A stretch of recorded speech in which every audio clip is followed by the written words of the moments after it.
Reciban un cordial saludo a todos los presentes. En esta oportunidad, siguiendo al programa anual de capacitaciones, estaremos tocando el tema de mapa de riesgos y riesgos psicosociales, ¿no?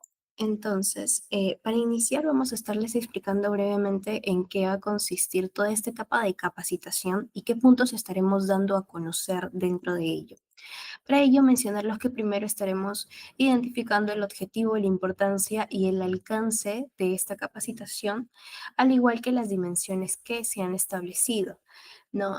Asimismo, estaremos hablando acerca de la base normativa y conceptual en la que nos estaremos basando en esta capacitación, ¿no? Por consiguiente, vamos a hablar acerca un poco de la introducción del mapa de riesgos, vamos a conocer acerca de las definiciones, en cómo se estructura el mapa de riesgos. Vamos a también a conocer acerca de los tipos de peligro y de riesgos que vamos a identificar dentro de este componente o dentro de esta herramienta importante, dentro de este documento de gestión importante que nos va a acompañar durante todo el desarrollo de las actividades que estemos desarrollando. Asimismo, estaremos hablando un poco acerca de las fases, de las etapas de la elaboración de un mapa de riesgos y finalmente vamos a difundir los mapas de riesgos de FCS, tanto para proyectos permanentes como también para las instalaciones de la misma organización y finalmente, estaremos hablando un poco acerca de los riesgos psicosociales. Entonces, tomando en cuenta ello, partiendo del objetivo e importancia, nosotros conocemos el objetivo de esta capacitación es capacitar a todos los colaboradores, es decir, a ustedes, tanto en la identificación, análisis y la ubicación de los riesgos en los que se van a encontrar dentro de su área de trabajo, ¿no? Asimismo, a través del uso del mapa de riesgos, van a poder ustedes identificar los tipos de riesgos a los que están expuestos y cuáles son las acciones preventivas a seguir en base de ello. Esto con la finalidad de prevenir accidentes y enfermedades ocupacionales, ¿no? Asimismo, vamos a conocer e identificar los riesgos psicosociales y cómo estos pueden repercutir, ¿no? Y las actividades preventivas que se tienen o que establece como tal. Asimismo, los objetivos específicos que van a estar ligados a la finalidad cuál es el fin de esta capacitación y una vez que ustedes finalicen este curso, qué es lo que van a conocer, va a ser acerca de la identificación y aplicación de un mapa de riesgos. Se va a conocer qué es un mapa de riesgo, cómo se compone y al finalizar el curso ustedes van a permitir aplicar este mapa de riesgo, poder identificar tanto los peligros y los riesgos a los que están expuestos de acuerdo a las zonas en las que ustedes desarrollan actividades y en consiguiente a la par con el IPRC línea base van a conocer acerca de las acciones preventivas que se tienen o más conocidos también como los controles de jerarquía. No, asimismo, se tiene una base legal que está basada pues en la ley 29783 y también por las actividades que realizamos está ligado al decreto supremo 024 y 023. No, asimismo se tiene la norma técnica peruana NTP 399 y la guía técnica del mapa de riesgos. No, asimismo, las dimensiones que se establecen como tal en esta capacitación es la dimensión cognitiva y procedimental. ¿A qué me refiero cuando yo hablo acerca de dimensiones? No, es ver qué aspectos dentro de esta capacitación ustedes van a tocar y por qué es importante para que ustedes sepan qué es lo que van a aprender el día de hoy, la importancia que tiene y cómo lo van a aplicar en el desarrollo de sus actividades diarias. Como primera fase tenemos la dimensión cognitiva, en donde van ustedes a conocer los conceptos básicos que se tienen, ¿no? Entre ellos está el peligro, el riesgo, los tipos de riesgos, el mapa de riesgo, qué es un mapa de riesgo, cuál es su finalidad, cuál es su importancia. Asimismo, van a permitirse reconocer y comprender cómo se elabora y se visualiza el mapa de riesgos, y por otro lado, le denominamos también con una dimensión procedimental, debido a la capacidad para identificar peligros dentro del área de su trabajo.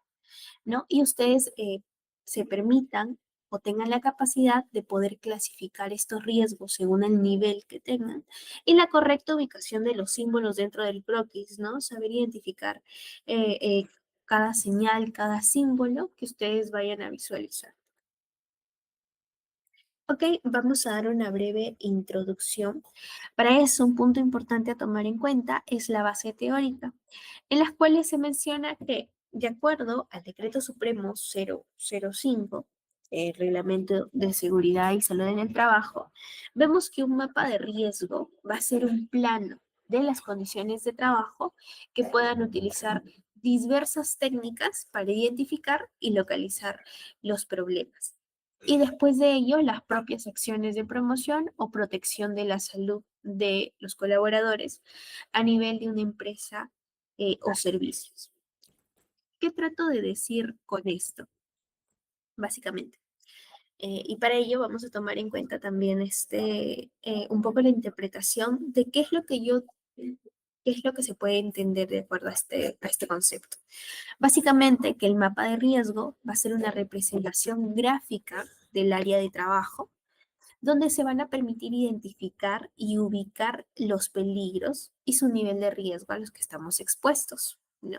Ahora, según la ley 29783, esta va a ser una herramienta obligatoria, ¿no? Que se va a tener que difundir a todo el personal y todo el personal debe de conocerla y aplicarla, ¿no? Es por ello que también, de acuerdo a la normativa, se establece dentro del programa anual de capacitaciones una capacitación específica acerca del mapa de riesgos, ¿no? Donde se establece que se tiene que hacer tanto el conocimiento como tal de cómo aplicarse el mapa de riesgos y la difusión del mapa de riesgos que se tiene en la empresa o en los servicios que se ofrecen, ¿no?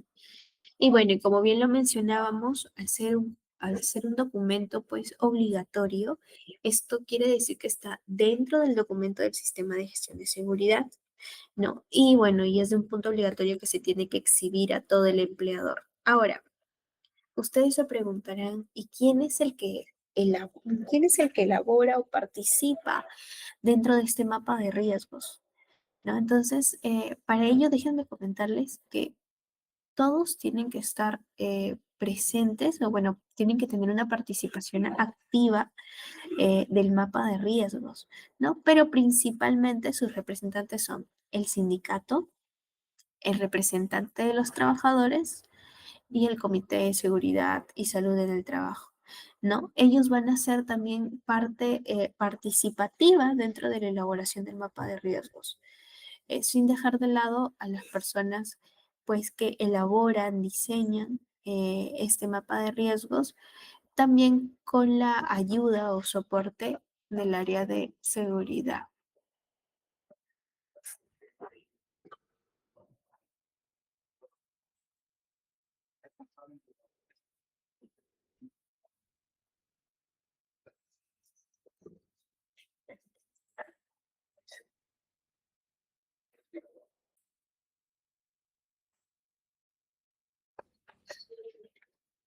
Ya.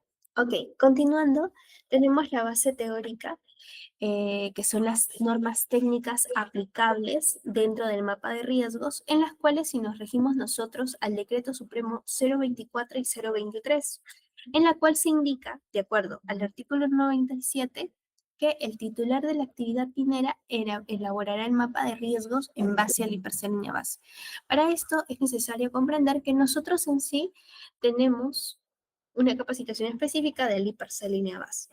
El línea base va a ser también una herramienta principal, la base, donde nos va a permitir, básicamente es todo el libro de todos nuestros peligros y riesgos y el nivel de riesgos y los controles a los que nos debemos de aplicar. Entonces, el mapa de riesgos va a ser en conjunto con el hipercelina base.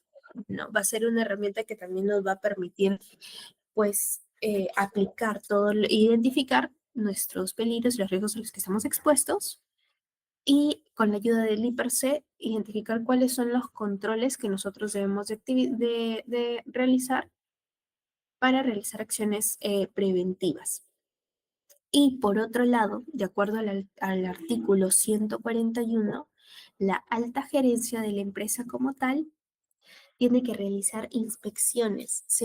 Básicamente es un punto obligatorio que te exigen estos decretos supremos, en donde mencionan que la alta gerencia tiene que realizar inspecciones, ¿no? Dando prioridad básicamente adentro del mapa de riesgo, van a haber unas zonas críticas que van a tener un alto nivel de riesgo, ¿no?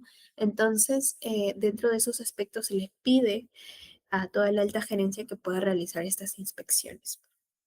Ahora, otro punto importante a tomar en cuenta es básicamente los conceptos principales que nos basamos para la elaboración tanto del IPRC línea base como del mapa de riesgos, que está en la identificación del peligro y la identificación del riesgo, ¿no?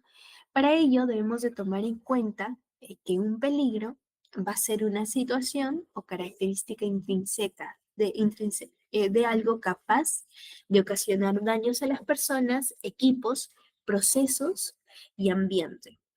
Mientras que el riesgo va a ser la probabilidad de que un peligro se materialice en determinadas condiciones y que éste genere daños a las personas, equipos o al ambiente. ¿No? ¿Qué quiero decir?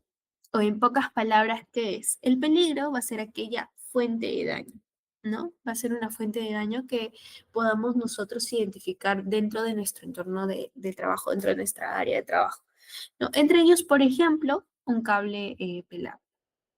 Y por otro lado, el riesgo va a ser la probabilidad de que este peligro cause algún daño, ¿no? Por ejemplo, ¿cuál sería en este caso el riesgo de que el trabajador entre en contacto con ese cable expuesto, ¿no? Y bueno, primero se identifican los peligros y luego se evalúa el riesgo. Ok, partiendo de ello entonces, vamos a iniciar con qué es ahora un mapa de riesgos. Y como bien se lo mencionaba, el mapa de riesgo va a ser una representación gráfica del área de trabajo donde nosotros desarrollamos nuestras actividades diarias, rutinarias, y que dentro de esta representación gráfica debe demostrar los peligros y los riesgos existentes mediante símbolos y colores, tal como lo podemos ver en la. Según el Decreto Supremo 005-2012-TR, que es el reglamento de la Ley 29783, Ley de Seguridad y Salud en el Trabajo, podemos definir que un riesgo laboral es la probabilidad de que la exposición a un factor o proceso peligroso en el trabajo cause enfermedades o lesiones. En el Decreto Supremo 005-2012-TR también encontramos información que nos ayuda a mejorar nuestra comprensión sobre estos temas, como es el concepto de riesgo, que se define como la probabilidad de que un peligro se materialice en unas determinadas condiciones y sea generador de daño a las personas, equipos y al ambiente. Ahora bien, teniendo claros estos conceptos, repasemos cuáles son los tipos de riesgos ocupacionales. Número 1. Riesgos físicos. 2. Riesgos químicos. 3. Riesgos biológicos. 4. Riesgos ergonómicos. 5. Riesgos psicosociales. 6. Riesgos ambientales. Y por último, 7. Riesgos mecánicos. Repasemos cada uno de los riesgos para poder comprenderlos mejor. Número 1. Riesgos físicos.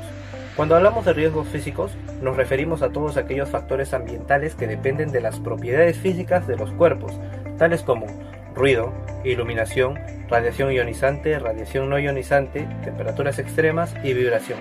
Pero como todo en esta vida, deben existir valores mínimos y máximos permisibles. Por ejemplo, si en mi lugar de trabajo estoy expuesto a 88 decibeles de ruido, la pregunta sería, ¿cuántas horas debo trabajar como máximo expuesto a esos niveles? Debemos recordar que según nuestra legislación, para poder trabajar 8 horas, como máximo debemos estar expuestos a 85 decibeles. Otra pregunta, si estoy en una oficina, ¿cuál es la iluminación mínima en luxes que debo recibir? Pues toda esta información la vamos a encontrar en la Resolución Ministerial 375-2008-TR, que es la norma básica de ergonomía, en donde están los valores máximos y mínimos permisibles a los que pueden estar expuestos en determinada cantidad de tiempo. Como decía el doctor alquimista y astrólogo Paracelso, y cito, toda sustancia es veneno y nada es sin veneno, solo la dosis hace que una cosa no sea veneno. Aquí nace una pregunta. Si todo es veneno, ¿por qué no estamos todos muertos?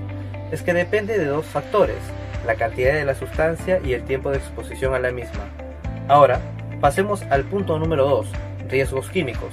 Puede definirse como el riesgo real asociado a determinadas sustancias químicas como quemaduras a la piel, efectos negativos para la salud a largo plazo, daños ambientales duraderos, incendios e incluso explosiones. Es importante que los empleados sean conscientes de los riesgos y peligros asociados a su trabajo diario. Entonces, ¿qué tanto afecta a la salud los riesgos químicos?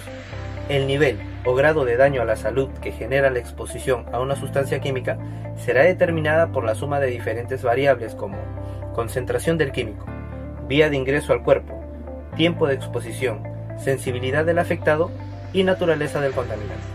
Al tener todos estos datos, se puede determinar el nivel de daño. Entonces, ¿cuáles son las vías por las cuales los químicos ingresan al cuerpo humano? Debemos ser conscientes de que los agentes químicos pueden ingresar al organismo a través de 4 vías. Número 1. Vías respiratorias. Es al inhalar el químico. Número 2. Vía digestiva. Al ingerir el químico. Número 3. Vía cutánea. Cuando el químico tiene contacto directo con la piel. Número 4. Vía parenteral. Mediante la inyección de la sustancia química en el torrente sanguíneo. Probablemente te estés preguntando en qué forma se encuentran estos agentes químicos. Pues los agentes químicos pueden existir de diferentes formas, por ejemplo, como gases, cuyas moléculas están ampliamente dispersas a una temperatura y presión ordinaria. En estado sólido, como polvos, humos y fibras. Los polvos, que son partículas sólidas que se encuentran suspendidas en el aire, producidas por trituración, pulverización o impacto, en trabajos como esmerilado, lijado o perforación. Los humos son partículas en suspensión generadas por trabajos a alta temperatura. Como ejemplo podemos mencionar a los humos metálicos producidos en el trabajo de soldadura u oxicorte. Los químicos en estado líquido los encontramos en vapores y nieblas.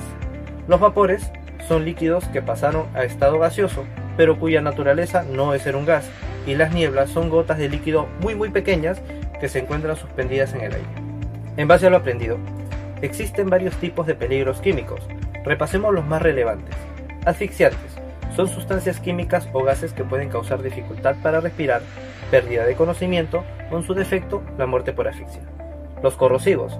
Son productos químicos que pueden causar graves quemaduras a la piel y daños en los tejidos una vez se entre en contacto con ellos. Irritantes. Estas sustancias químicas suelen provocar enrojecimiento, sarpullido o inflamación de la zona afectada. Sensibilizadores. Las personas expuestas a este tipo de sustancias químicas desarrollan reacciones alérgicas después de un tiempo considerable o de una exposición repetida a una sustancia química en específico. Los carcinógenos son sustancias que se sabe que provocan cáncer y se clasifican como naturales o artificiales, pero es crucial tener en cuenta que incluso una pequeña cantidad de este tipo de sustancias químicas puede dañar gravemente la salud humana. Mutágenos. La exposición a este tipo de sustancias químicas puede provocar cambios irreversibles o mutaciones en el ADN de una persona. Los teratógenos son sustancias químicas que pueden causar anomalías en el desarrollo fisiológico o defectos de nacimiento, aunque suelen afectar a las mujeres embarazadas o a los animales. Reactivas. Son sustancias químicas que en determinadas condiciones o por exposición a otras sustancias químicas pueden provocar graves riesgos físicos como incendios o explosiones. Inflamables. Son sustancias químicas o materiales que pueden inflamarse una vez expuestos al aire y a otros elementos. 3. Riesgos biológicos.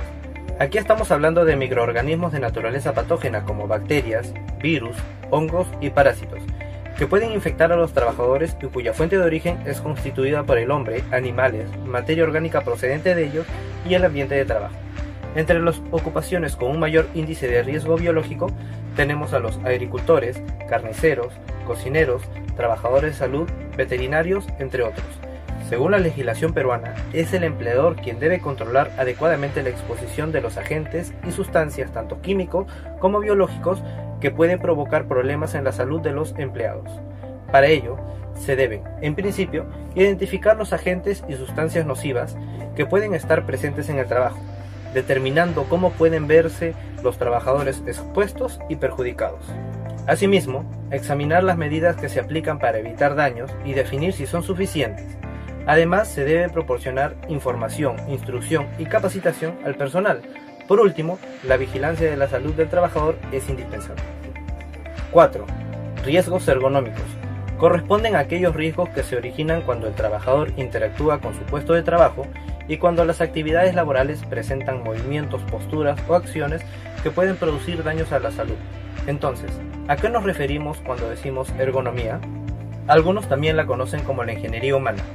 Es la ciencia que busca optimizar la interacción entre el trabajador, máquina y ambiente de trabajo, con el fin de adecuar los puestos, ambientes y organización de trabajo a las capacidades y limitaciones de los trabajadores, con el fin de minimizar el estrés y la fatiga, para con ello incrementar el rendimiento y la seguridad del trabajador. Como principales problemas a la salud causados por estos peligros tenemos el cansancio visual, problemas respiratorios, lesiones acumulativas, deslumbramientos e incomodidad emocional. Vale recordar que ciertas posturas o posiciones pueden causar en el trabajador susceptibilidad al daño, particularmente a la columna vertebral. También se puede dañar girándola, torciéndola o estirándola exageradamente. 5. Riesgos psicosociales. Estos están originados por una deficiente organización y por un entorno social negativo, los cuales pueden afectar a la salud física, psíquica o social del trabajador. Derivado de lo antes mencionado, es complejo clasificar los riesgos psicológicos, aunque sí podemos recordar los más relevantes.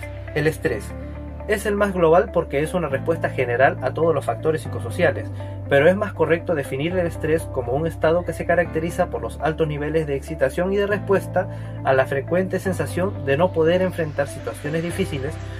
Cuando esta situación se cronifica, se produce un desgaste profesional. Violencia laboral. Se refiere a la violencia ejercida desde una posición de poder contra una persona o un grupo en un ámbito relacionado con el trabajo. Acoso laboral.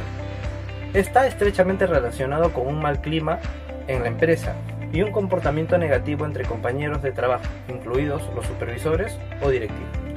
Acoso sexual. Existen dos principales tipos: el chantaje sexual y el producido por insistencia en un ambiente hostil. La inseguridad contractual. Es muy común en mi país, Perú, debido a la informalidad existente. Se trata de una preocupación constante derivada a la inestabilidad de trabajo y a las condiciones cambiantes del mismo. En conclusión, es el temor a que no nos renueven el contrato o se sufra algún despido arbitrario. Conflictivo. Familia-trabajo, trabajo-familia. Es el claro ejemplo de cuando se cargan los problemas del trabajo a la casa o viceversa. Recordemos que una buena salud mental es garantía de un trabajo consciente. 6. Riesgos ambientales. Un riesgo medioambiental es toda circunstancia o factor que conlleva a la posibilidad de un daño para el medio ambiente. Es decir, un producto, una instalación, un equipo o un proceso pueden ocasionar un daño directo a la cantidad o a la calidad del suelo, del agua, del aire o de los ecosistemas, o directamente a una persona como consecuencias de un evento no deseado. 7. Riesgos mecánicos. Se denomina riesgo mecánico al conjunto de factores físicos que pueden dar lugar a una lesión por la acción mecánica de elementos como equipos, herramientas, piezas a trabajar y materiales proyectados. Pueden producir lesiones como aplastamientos, cortes, enganche, arrastre, impacto, perforación punzante, fricción o abrasión. Vale precisar que el riesgo mecánico puede producirse en toda operación que implique manipulación de herramientas manuales, maquinaria, manipulación de vehículos, utilización de dispositivos de elevación, etc. Ok, entonces teniendo en claro acerca de los tipos de riesgos a los que estamos presentes y también mencionarles que estos lo vamos a poder ver o encontrar dentro de la taxonomía base, estaremos pasando a la elaboración de mapa de riesgos, ¿no? Entonces, ¿qué es lo que nosotros o cuáles son las fases para elaborar un mapa de riesgos? Básicamente se centra en 4 fases principales, las cuales está en conocer, realizar, aplicar y verificar, ¿no? Nosotros, ¿qué puntos tomamos en cuenta al momento de la primera fase, que es el conocer? Conocemos de manera profunda los factores, primero, de peligros y luego en la evaluación de riesgos existentes, para a partir de ello se pueda programar de manera estratégica una serie de intervenciones de carácter preventivo. Ahí es donde se establece qué puntos o qué acciones yo voy a realizar para poder mitigar estos riesgos. Por otro lado, está en la realización o ejecución. Ahí es donde se realiza un análisis exhaustivo de todos aquellos conocimientos adquiridos en el paso anterior para programar la ejecución de este análisis, ¿no? Y finalmente se tiene la aplicación, ¿no? Que es de manera práctica todos aquellos planes de intervención que fueron o que están programados. Finalmente, la verificación, vemos los resultados de la intervención que se ejecutó en la etapa anterior respecto a los objetivos que fueron previamente programados como metas concretas, ¿no? Entonces, básicamente, lo que se menciona aquí es, primero vamos a explicar un poco el proceso de elaboración y participación. El mapa se va a hacer en equipo de supervisores, del comité de SST y de todos los colaboradores. Esto primero parte de la elaboración de identificación de peligros, la evaluación de riesgos, si es que es alto, medio o bajo, y se va a ir ubicando en el plano, ¿no? Y tiene que tener pues la validación de cada uno de los colaboradores. Es por ello que se hace de manera participativa activa, ¿no? Y esta se actualiza cuando hay algún cambio que se requiera hacer o cada 6 meses, ¿no? Entonces, un punto a resaltar es que no se identifica o no se menciona que solamente tiene que realizarlo unas personas en específico, sino todos tenemos que realizarlo, ¿no? Es de manera participativa, con la guía de SST, ¿no? Y bueno, uno de los puntos o requisitos y obligaciones que se deben de conocer es que los puntos básicamente es la ubicación del mapa en su área, dónde se encuentra el mapa dentro del entorno en el que ustedes se encuentran realizando actividades. Asimismo, tienen que conocer acerca de los símbolos y colores que se tengan dentro de este, las medidas de control y los EPPs asociados, el reporte de nuevos peligros y la participación en las actualizaciones, ¿no? Este mapa de riesgo se encuentra actualizado, ha superado el periodo de 6 meses de elaboración y de aprobación.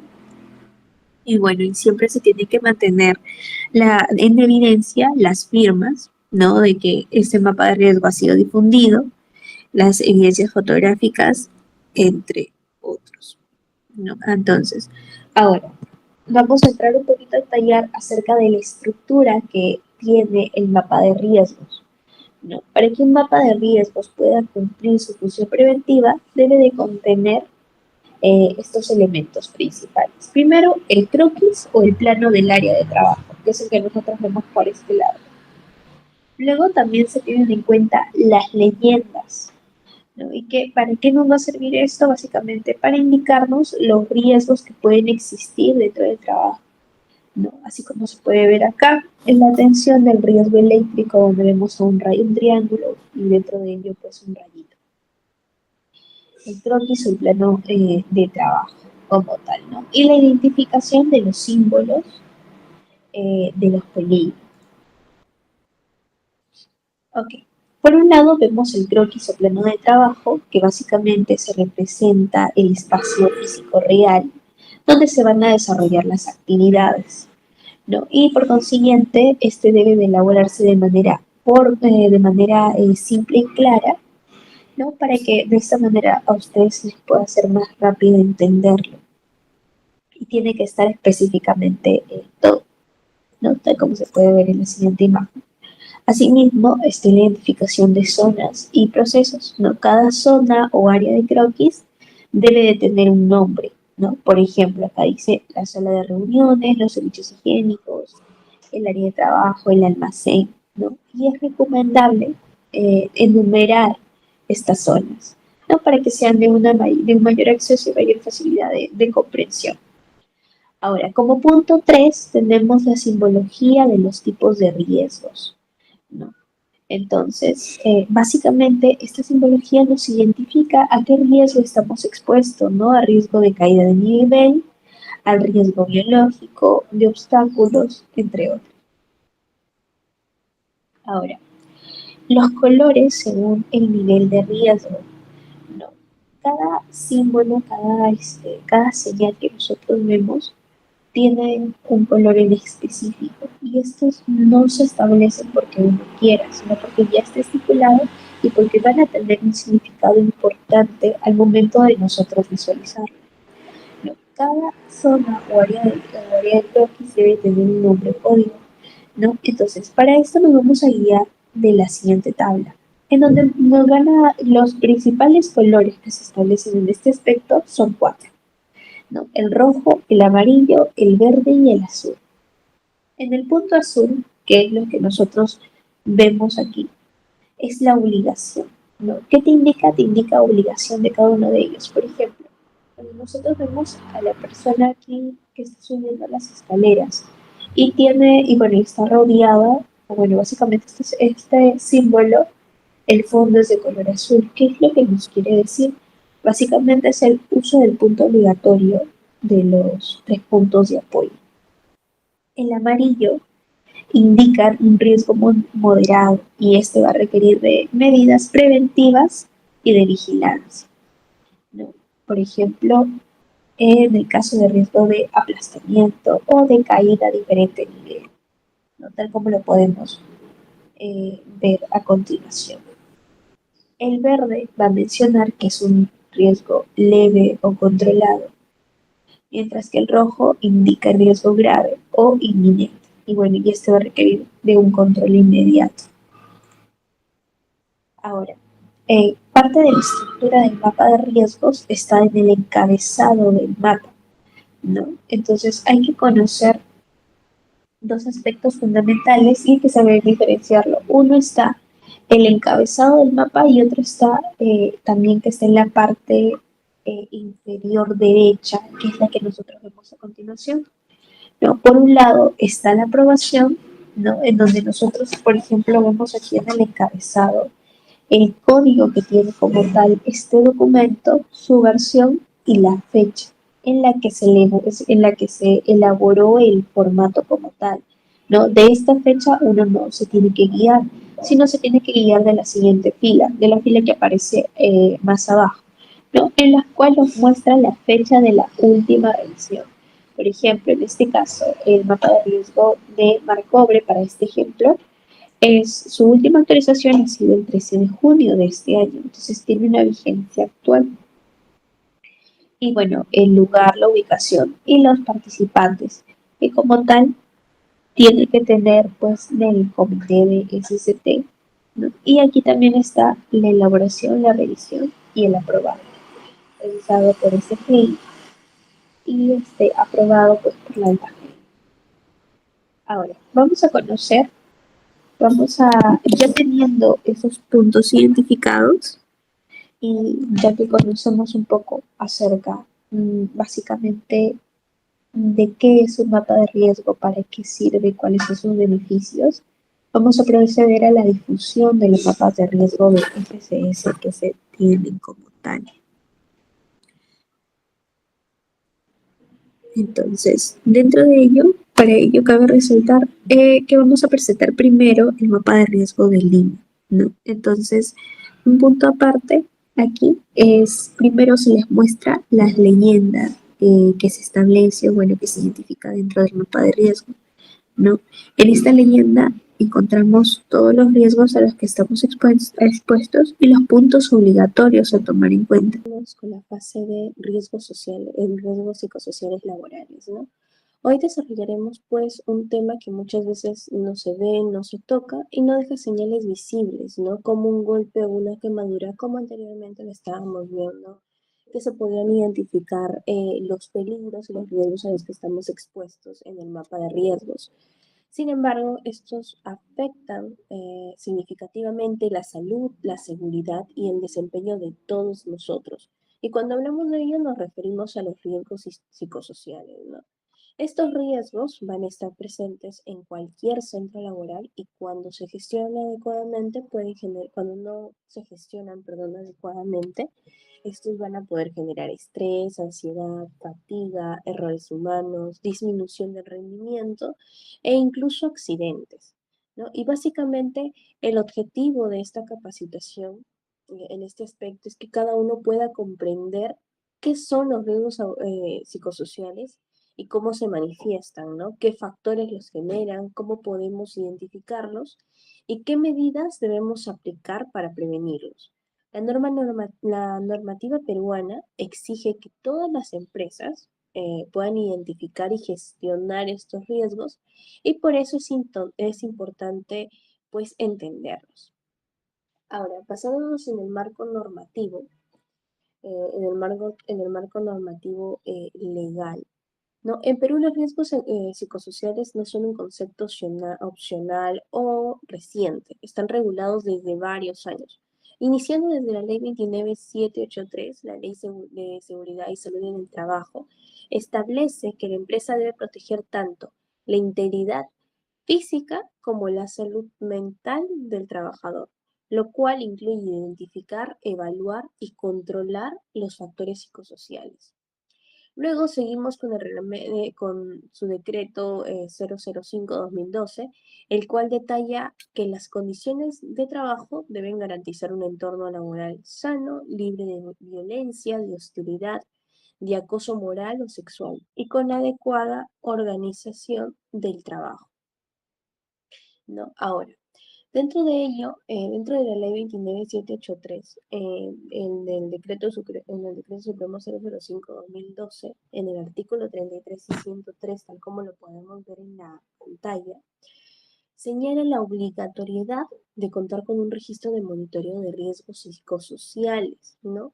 Ya que esta exposición a dichos riesgos va a perjudicar la salud de los trabajadores y en ocasiones puede generar, pues, a largo plazo otras enfermedades, como las enfermedades respiratorias, cardiovasculares, inmunitarias, entre otras. Por otro lado, la RM 375-2008 establece la guía de factores de riesgo psicosocial, donde lo cual describe los principales riesgos asociados a carga mental, la organización laboral, turnos, clima laboral y otros. Finalmente, en la ISO 45003, que complementa la ISO 45001, proporciona lineamientos internacionales para la gestión de la salud física, psicológica y el bienestar en el trabajo. Es decir, que el cuidado de la salud mental forma parte obligatoria del sistema de gestión de seguridad y salud del trabajo de todas las organizaciones. Ahora, ¿qué son los riesgos psicosociales, no? Pero antes de hablar de ello, vamos a hablar acerca de los factores del riesgo psicosocial. Estos se constituyen en tales cuando son disfuncionales debido a las exigencias y características del trabajo, ¿no? En esto influye el ambiente laboral, el contexto de la organización, los cuales repercuten de alguna manera al colaborador de la percepción, las expectativas, las culturas de actitudes y las necesidades del trabajo. Todos esos puntos van a ser factores primordiales, principales, que van a repercutir en la integridad o en el aspecto psicosocial del colaborador, ¿no? Por ejemplo, y aquí lo vemos también, para entender un poco a qué hablamos acerca de factores psicosociales en el trabajo, pues derivan de interacciones, por un lado, y todo tiene una relación en sí. El medio ambiente de trabajo, la satisfacción en el trabajo, ¿no? Y esto va ligado también a las capacidades, necesidades y expectativas del colaborador que tenga, ¿no? En las costumbres y en la cultura puede haber ahí un choque al momento de relacionarse con otro tipo de personas, porque también ellos vienen de otra manera de crianza, de otras costumbres, de otros valores, ¿no? Y las condiciones personales fuera del trabajo, ¿no? De qué manera nosotros podemos gestionar todos los eventos o todas las condiciones en las que están fuera del horario laboral, ¿no? Que también son importantes y que cuando son demasiado fuertes pueden también repercutir en la salud psicosocial del colaborador, ¿no? Como por ejemplo la pérdida de algún ser querido, ¿no? Y diferentes eventos que puedan ocurrir dentro de ello que también puedan repercutir en ello. ¿Y en qué pueden influir y repercutir? Uno, en el rendimiento del trabajador y la satisfacción del trabajo, ¿no? Si es que estos 6 factores no se gestionan de la manera adecuada y no tomamos las acciones necesarias por parte de uno mismo, puede bajar el rendimiento del trabajo porque uno va a estar pensando, uno va a estar con el estrés y por otro lado, al fin de cuentas, o pues repercute en la satisfacción como tal del trabajo, ¿no? Si es que me siento en un lugar cómodo, si es que estoy verdaderamente satisfacido con lo que estoy realizando y todo ello. Entonces, ya hablando de todo ello, a nosotros, ¿qué podemos denominar que son los riesgos psicosociales?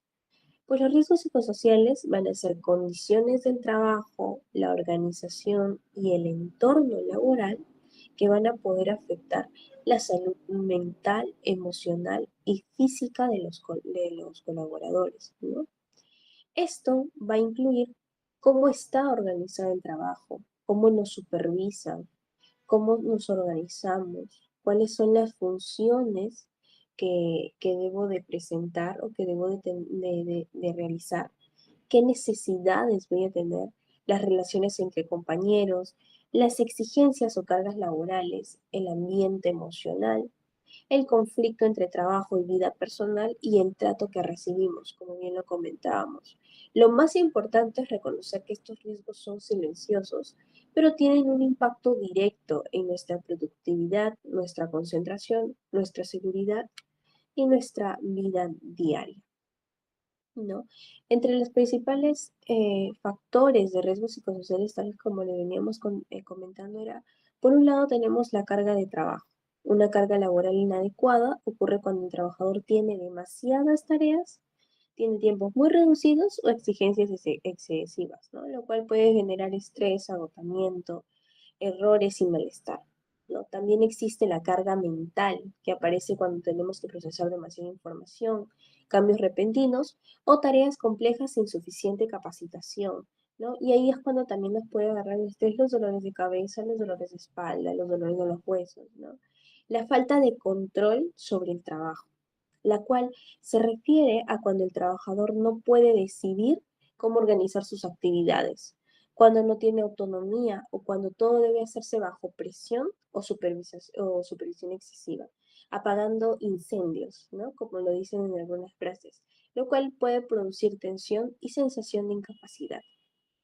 Por otro lado, tenemos las jornadas prolongadas y turnos rotativos, ¿no? El trabajo nocturno, los cambios bruscos de horario, las guardias extensas o la falta de un descanso adecuado afectan el sueño, el estado de ánimo y la concentración, ¿no? Y esto incrementa, pues, y esto es muy importante y es muy delicado porque esto puede repercutir en la salud del trabajador durante el desarrollo de sus actividades porque puede incrementar el riesgo de errores y accidentes dentro del mismo. Por otro lado, tenemos que es algo también muy cotidiano que se habla bastante en las empresas, que es el clima laboral.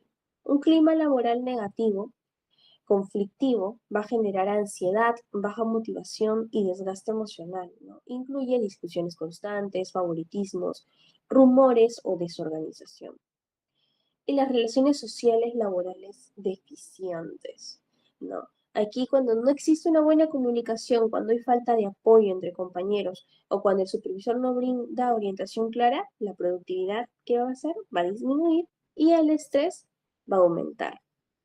La violencia laboral, ¿no? Dentro de la violencia laboral, lo que incluye es el hostigamiento, los insultos, las conductas agresivas, los gritos, la falta de respeto, ¿no? Entre otros aspectos. Y aquí ojo porque la normativa peruana establece tolerancia cero frente a estas situaciones, ¿no? Y también nosotros pues lo aplicamos dentro de las políticas que establecemos, ¿no? Como el derecho a decir no, y el comité de hostigamiento y abuso sexual, ¿no? Por otro lado, tenemos el acoso moral y el acoso sexual, ¿no? El acoso moral implica pues humillación, burlas, menosprecio o aislamiento, mientras que el acoso sexual incluye insinuaciones, comentarios indebidos o cualquier acto que atente contra la dignidad del trabajador. Ambos se van a considerar faltas graves y deben ser denunciados inmediatamente. La falta de reconocimiento y de apoyo, ¿no? Cuando el operario o cuando el colaborador no siente ese desarrollo profesional, también va a chocar dentro de su satisfacción laboral, ¿no? Y bueno, y cuando el trabajador realiza pues su labor, pero no recibe esa retroalimentación, ese acompañamiento o valoración, va a generar desmotivación y frustración, ¿no? Y esto también pues pertenece a uno de los riesgos psicosociales, genera riesgos psicosociales, ¿no? Y la conciliación de trabajo y vida personal, como les había comentado, este es un punto muy importante, que los horarios extensos, tareas acumuladas o presiones excesivas pueden afectar la vida familiar del trabajador, generando sobrecarga emocional. Ahora, ¿cuáles son las consecuencias en la salud de los riesgos psicosociales en la salud de los trabajadores?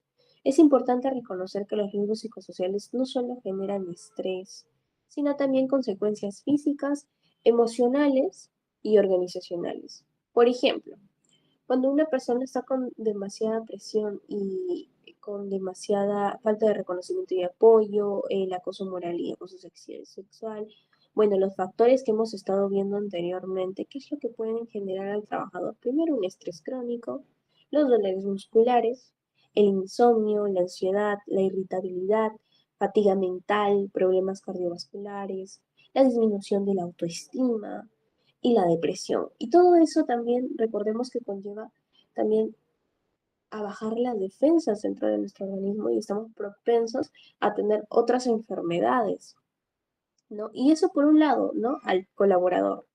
Por el otro, en la empresa, ¿qué consecuencias trae consigo ello? Pues, uno, mayor rotación de personal, porque como no se va a tener esa satisfacción, simplemente las personas van a decidir algunas retirarse y van a volver a incorporar nuevas personas, quizás esas nuevas personas, si se siguen el mismo camino, pues va a seguir lo mismo, la persona el colaborador se va a retirar nuevamente, van a ingresar nuevamente y así va a haber una mayor rotación del personal para un puesto de trabajo.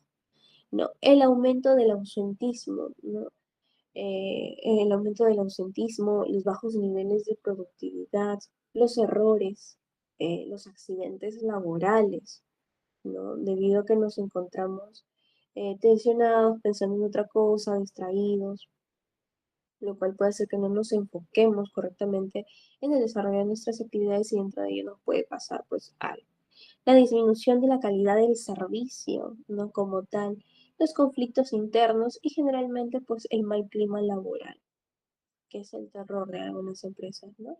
Por esta razón, la gestión de riesgos psicosociales es una responsabilidad directa del sistema de gestión de seguridad y salud del trabajo. Ahora, ¿cómo identificamos, cómo reconocemos los riesgos psicosociales? ¿No? Primero, la identificación de estos riesgos se realiza mediante la observación del comportamiento personal, ¿no? Cómo se comporta cada persona, qué es lo que podemos observar dentro de ello, ¿no? De qué otra manera podemos nosotros identificar que hay algo malo que ocurre? Pues en entrevistas, en reuniones, en evaluaciones de clima laboral, en encuestas de riesgos psicosociales, en los reportes de estrés o fatiga, los registros de ausentismo y rotación, las alertas de errores repetitivos y la retroalimentación del colaborador, ¿no? Lo más importante aquí es escuchar al colaborador porque ellos, quienes son los que están día a día realizando las actividades, nos pueden dar un mayor alcance de ello, ¿no? Y junto a ello poder hacer una evaluación respectiva para poder ahondar en estos temas, ¿no? Es fundamental de este modo y les invitamos a todos que el colaborador reporte cualquier situación que esté afectando su bienestar emocional. En este caso, no tenga miedo, no tenga temor y hable con la persona que le tenga más confianza para que le pueda ayudar, ¿no?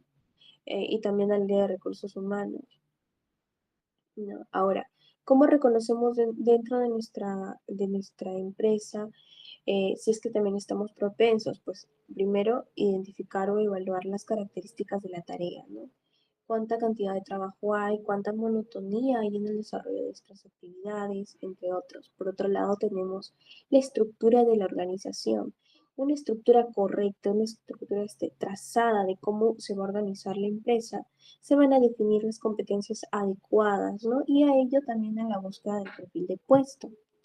Por otro lado, tenemos las características del empleo, que es el diseño del lugar, del trabajo, si es que me siento cómodo, ¿no? El salario, sobre todo, porque recordemos que también pues, es una necesidad básica. La estabilidad laboral que le pueden dar y no andar con la presión de si es que un día va a estar ahí, el otro día pues no.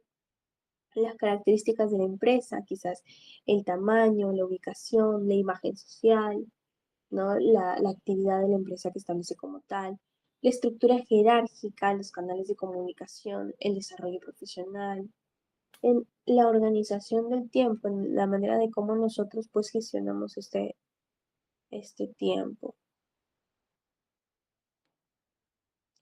Ahora acá, los riesgos psicosociales más frecuentes, ¿no? Y en esto pues también tomamos en cuenta eh, el síndrome de burnout o de estar quemado, ¿no? El síndrome de burnout, también conocido como desgaste profesional, va a ser un estado de agotamiento físico, mental y emocional, causado por el estrés crónico en el trabajo, ¿no?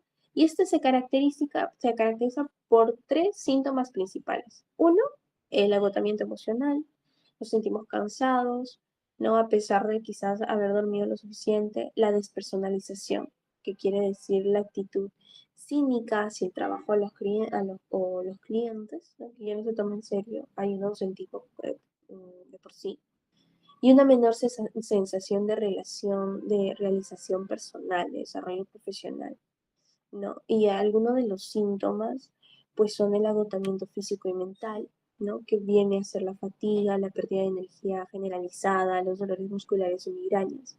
El agotamiento emocional, que son sentimientos de estar emocionalmente vacío, ansiedad, irritabilidad o desmotivación. Y por otro lado tenemos la despersonalización, una actitud de cinismo, indiferencia o desapego hacia el trabajo, las tareas o las personas relacionadas con él. Y la disminución de la realización del personal, ¿no?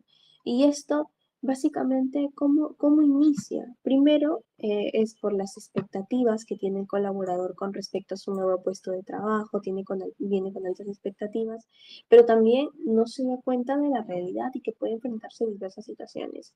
Y ahí es donde se choca con la segunda fase, el estancamiento, en la cual continúa cumpliendo con sus tareas, pero el trabajo ya no le apasiona como al inicio. La tercera fase inicia pues la frustración, en la que cuestiona su propia eficacia y el valor del trabajo como tal. Y la cuarta fase viene a ser la apatía, donde el trabajador invierte el mínimo tiempo, como que ya explota, como que ya le da igual, en pocas palabras, ¿no? Y ahí es donde se pierde pues la satisfacción laboral. ¿Cuáles son las causas que generan este síndrome de burnout, ¿no? Es uno, la sobrecarga de trabajo, las expectativas laborales poco realistas, como lo comentábamos en la primera fase, el ambiente laboral de alta tensión o conflictivo, la falta de control sobre el propio trabajo y los factores de riesgos personales, como la baja tolerancia al estrés. ¿Cómo podemos prevenirlos y cuál puede ser su tratamiento? A nivel individual, realizar la actividad física, practicar técnicas de relajación como la meditación y mantener un buen equilibrio entre la vida laboral y personal, ¿no? A nivel organizacional, se pueden tomar en cuenta reducir la sobrecarga de trabajo, ofrecer flexibilidad horaria, hablar, ¿no? Con los responsables, con las jefaturas, para que de esta manera se puedan proporcionar herramientas adecuadas, promover rutinas saludables y fomentar un ambiente de trabajo de apoyo sobre todo, ¿no? Y buscar ayuda profesional siempre es bueno. Es importante consultar a un profesional de la salud mental para recibir un diagnóstico y un tratamiento adecuado, ¿no? Esto de la mano con la terapia y el coaching. Ahora, vamos a hablar también acerca de otro de los riesgos psicosociales, de los riesgos psicosociales que encontramos en la mayoría de los casos, que es el mobbing o el acoso laboral.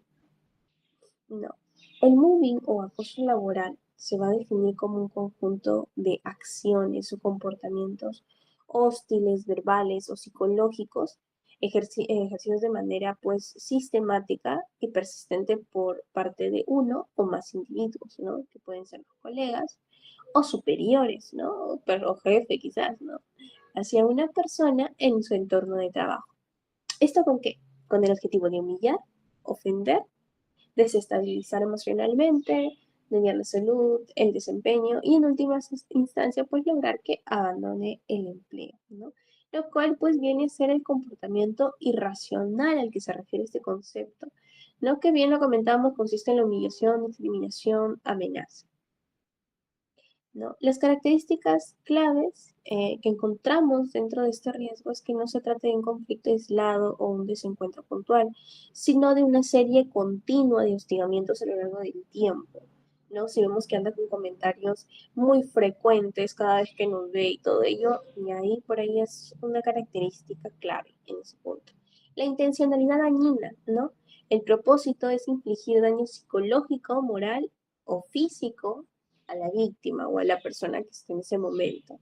El desequilibrio de poder por la jerarquía de poder real o percibido, aunque no siempre, bueno, en algunos casos no siempre es jerárquico, ¿no? Pero se puede dar por cierto estatus que tiene el que agrava, pues, ¿no?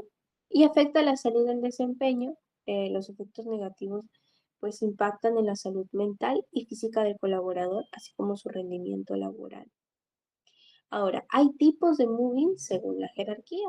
Está el buzzing, que es el moving descendente, que es el acoso va a provenir de uno o varios superiores jerárquicos hacia un subordinado, hacia un trabajador. Y puede manifestarse a través de intimidaciones, de insultos o humillaciones. El moving horizontal, bueno, el cual es el acoso que ocurre entre colegas del mismo nivel jerárquico, y el móvil ascendente, ¿no? Que es un superior, es acosado por uno o varios subordinados, es al revés del móvil descendente, ¿no? Por ejemplo, alguna de las conductas de acoso que podemos evidenciar es el aislamiento social, impidiendo la comunicación, excluyendo a la persona de reuniones y actividades, las críticas constantes y no constructivas, ¿no? Siempre es bueno aceptar las críticas que nos den a los demás, siempre y cuando esta crítica sea con el mayor respeto y sea una crítica constructiva, ¿no? La asignación de tareas por debajo de sus capacidades o por el contrario, sobrecarga de trabajo inmanejable, ¿no? El mobbing es una forma de violencia y discriminación que básicamente atenta contra la dignidad del colaborador y tiene graves consecuencias para la salud mental, emocional y física. Y lo principal acá es el tema de la conversación, ¿no? Conversar, tener como una comunicación asertiva quizás con la persona en ese momento que le está haciendo el acoso laboral y decirle pues que le está incomodando. Caso contrario, simplemente hablar con una persona adecuada, hablar con el área de recursos humanos o ir pues más allá. Ya. Y bueno, y por otro lado tenemos el estrés laboral, que es el que conocemos bastante, que es el más popular, y es un estrés específico que se origina pues en el entorno de trabajo, ¿no?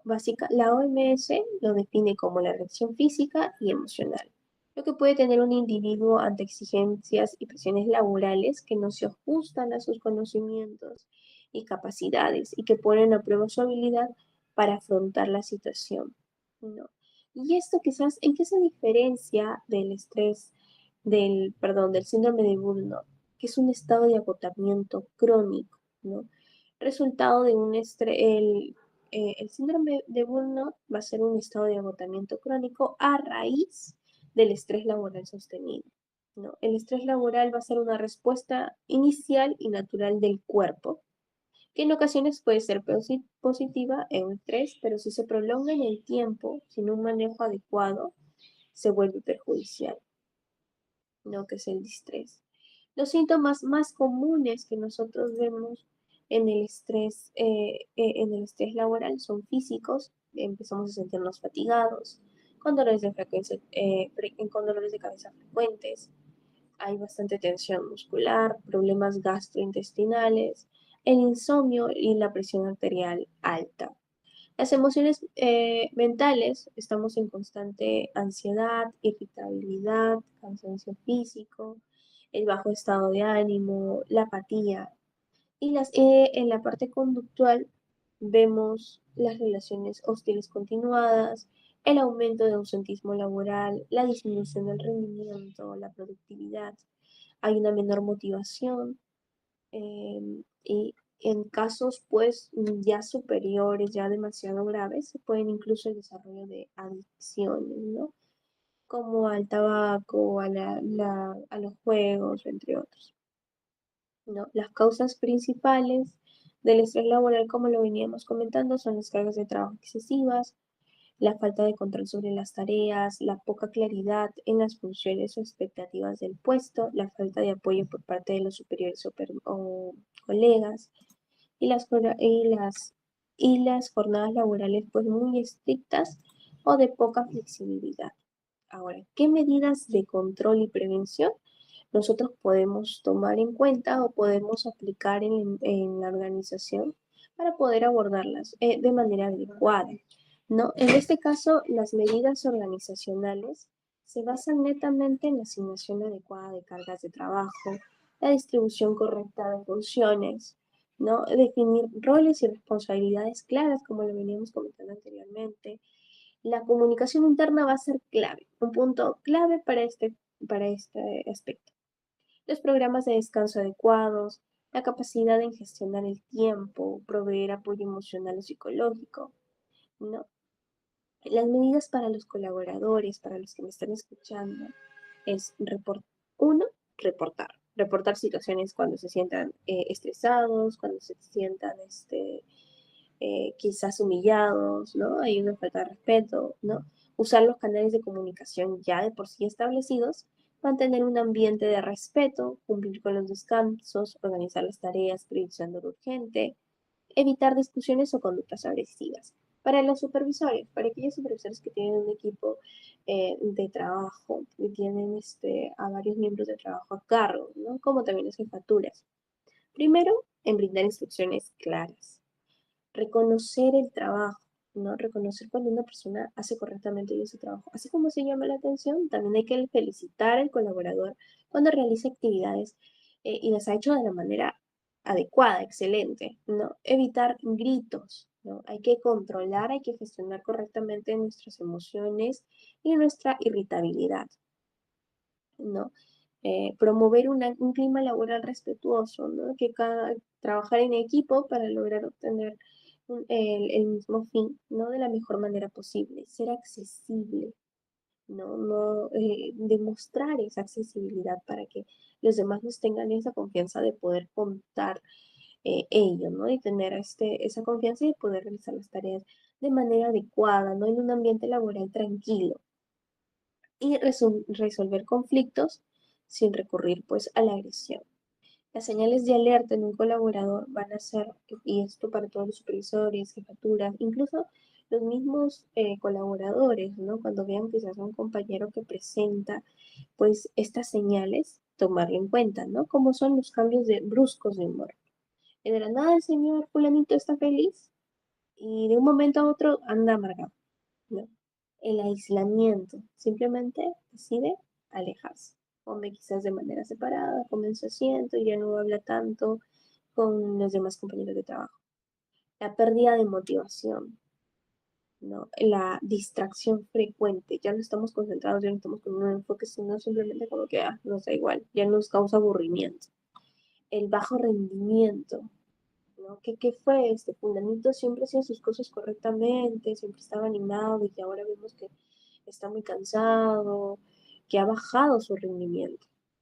Su irritabilidad, la falta de energía y el ausentismo constante. Bueno, Para finalizar, es importante recordar que los riesgos psicosociales son reales, silenciosos y pueden afectar tanto la salud mental como la física. Reconocerlos, gestionarlos y prevenirlos va a ser una responsabilidad compartida, es decir, que todos debemos de contribuir a ello, tanto la empresa, los supervisores, las jefaturas y cada uno de nosotros. Un ambiente laboral sano no solamente va a mejorar la productividad, sino también la calidad de vida. Y trabajar en un entorno respetuoso, ordenado y emocionalmente estable nos va a permitir realizar nuestras actividades de manera segura y con bienestar. Y con ello estaríamos dando por finalizada la capacitación de mapa de riesgos y los riesgos psicosociales. Agradecerles a todos por su atención, por su compromiso y espero que esta capacitación les haya dado pues mucha ayuda, mucha guía y apoyo.